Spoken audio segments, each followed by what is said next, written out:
I'm Shubhi Mathur and I welcome you all to yet another episode of Let Us Talk. First of all, wishing all our viewers a very happy new year. Last year, we had talks on diverse topics: finding your ikigai, reinventing yourself. We really emphasize this. How to reinvent yourself, why to reinvent yourself. हमने सुना बहुत, देखा बहुत, सीखा भी बहुत, but कितना आजमाया? How much did we adapt it in our day-to-day routine? No matter how much we listen, see or hear, जब तक वो inner calling नहीं होगी, जब तक वो अंदर से awakening नहीं होगी, nothing will trigger, nothing will start. And how does this awakening happen? Does it happen overnight? Does it happen suddenly? Or there are some series of incidents which trigger it? Well, let us discuss this in our today's talk. So today we have with us Mrs. Tumul Dubey, a certified yoga instructor. She's a 500-hour level 2 yoga instructor.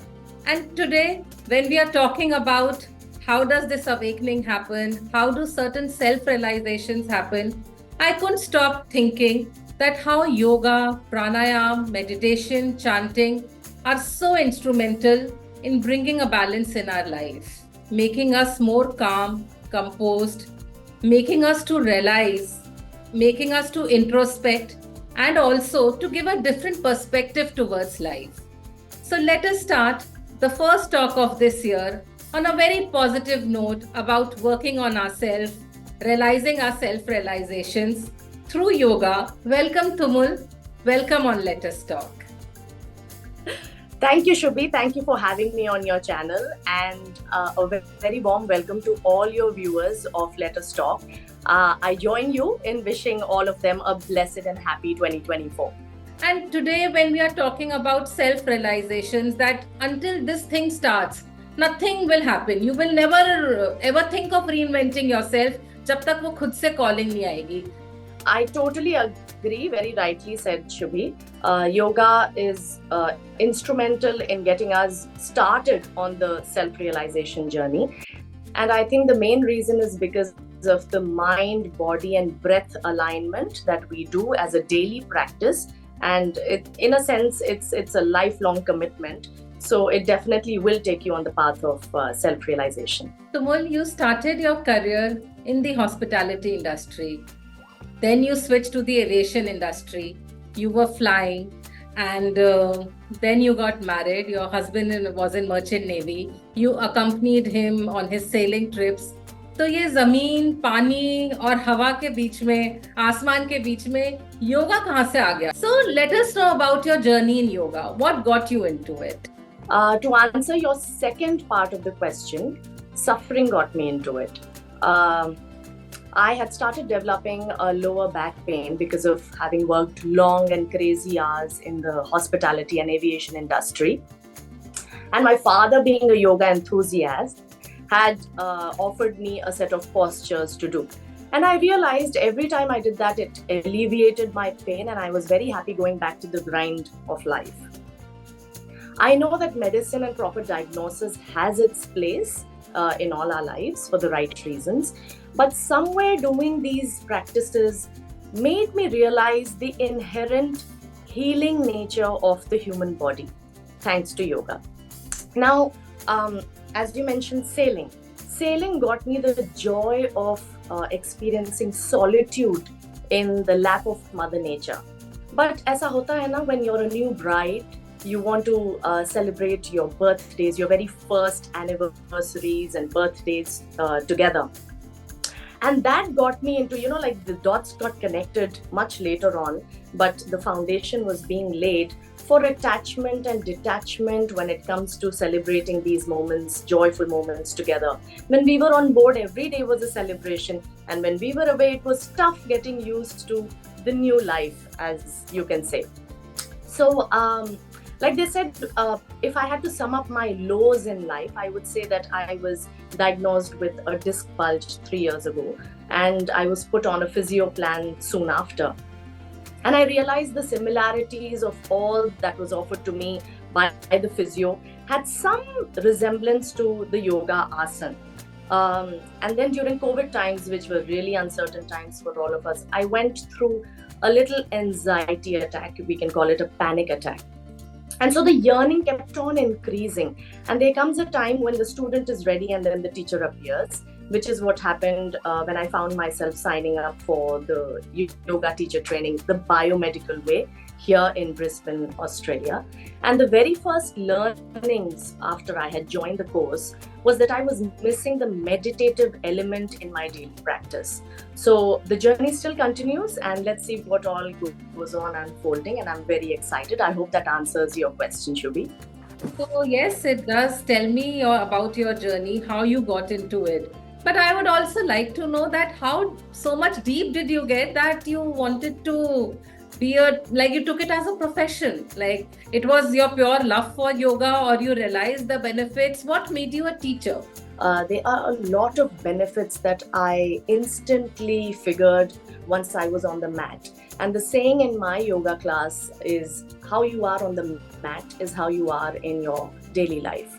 So yoga definitely brought about a good immune system to start off with, an optimal range of my entire body as we all are aging.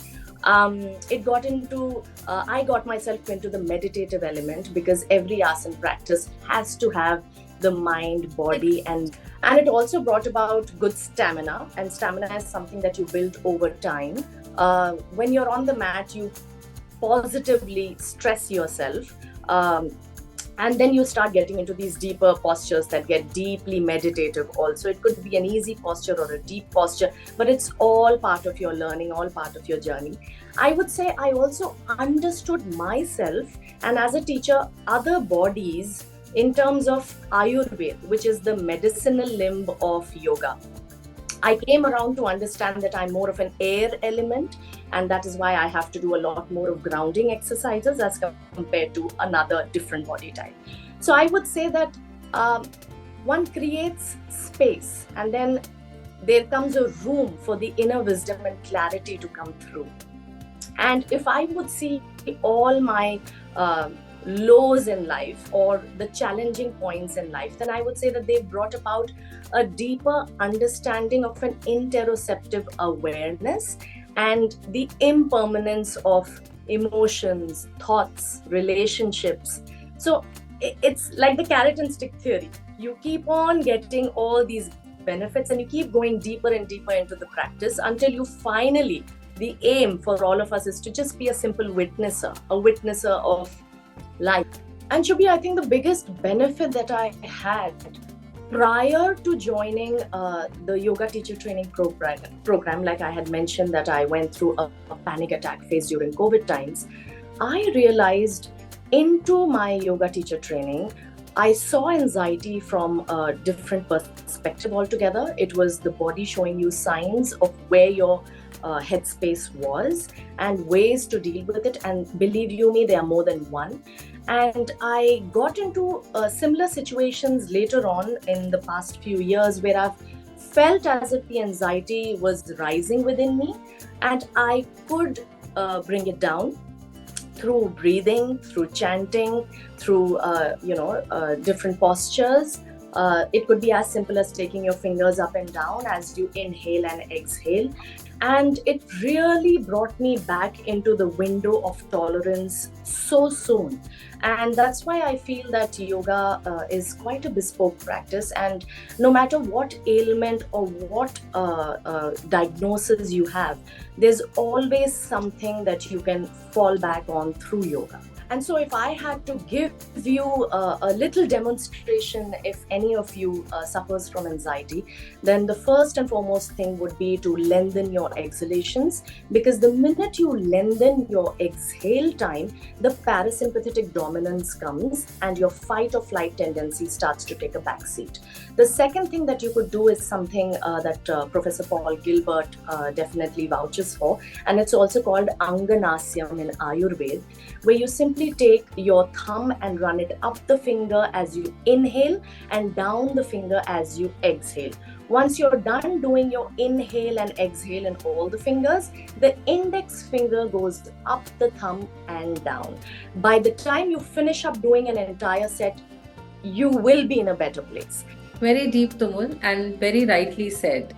But I want to know that, like how you said, suffering got you into yoga. So, does there have to be a trigger to get into it? Because, these days we see, and mostly youngsters I'm talking, they are into, they are too much into their physical health. They work on their physical health. They go to gym, they'll go for runs, they'll go for walks. But meditation and yoga is something which people associate that, wo baat ke liye hai. They don't see how much yoga helps in the mental health. It is such an important aspect of mental health, and they wait for certain triggers. Maybe it is a health trigger, maybe it is your stress levels are high.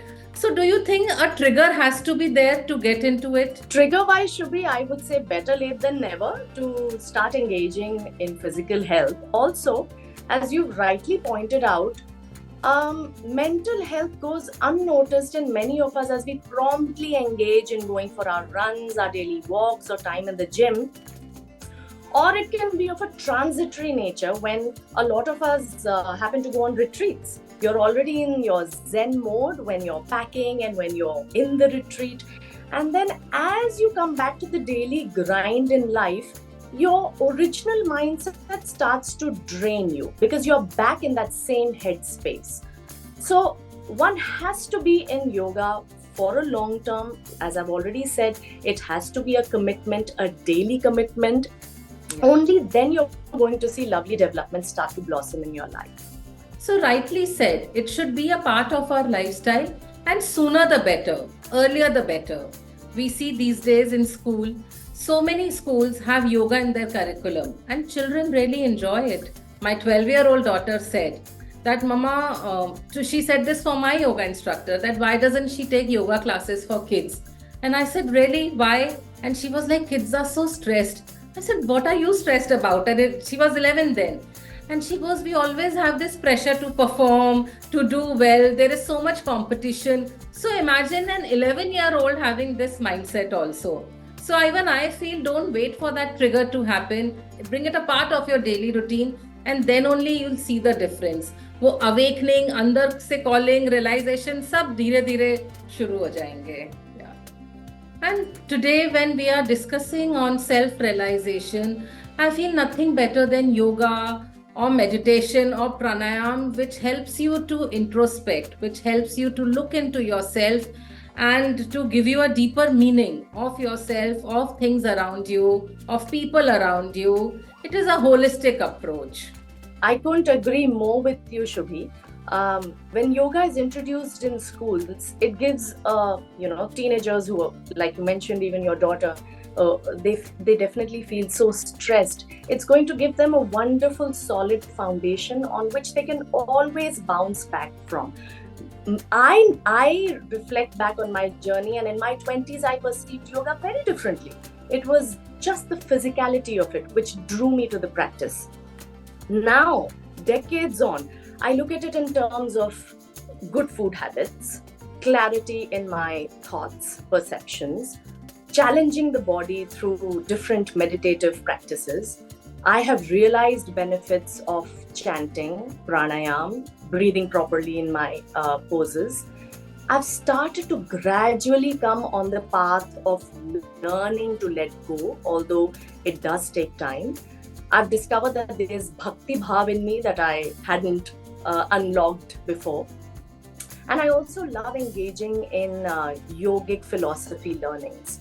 So in a way, yoga becomes your entire life. It becomes a way of living on a daily basis. And in saying that, I think suffering is grace. Suffering becomes your biggest teacher. And slowly, when I look back on my disc bulge or my panic attack episodes or the other lows in life that I've come through, I really look at them with a sense of humility, and I thank them, and I wouldn't wish for a life any different. So I think yoga has enabled me to wholeheartedly embrace the person that I am and hopefully continue to be as I age. And it's very important because with age comes maturity. A 60-year-old or an 80-year-old on a mat is going to perform very differently. Then they start to slowly lean towards meditative practices, chanting, pranayama, trying to make sense of what life has offered them or taken from them. And so there's always a learning, always an unfolding happening. And in saying that, I would definitely add again that suffering is grace, and we just have to wholeheartedly embrace it. And we do that simply by yoga, simply by breathing, chanting, and postures on the mat. And quite recently, Shubhi, I've started going to a retirement community here where we have a varied demographic that comes, and we all enjoy doing different styles of yoga on different days. Chair yoga is something that always brings a smile.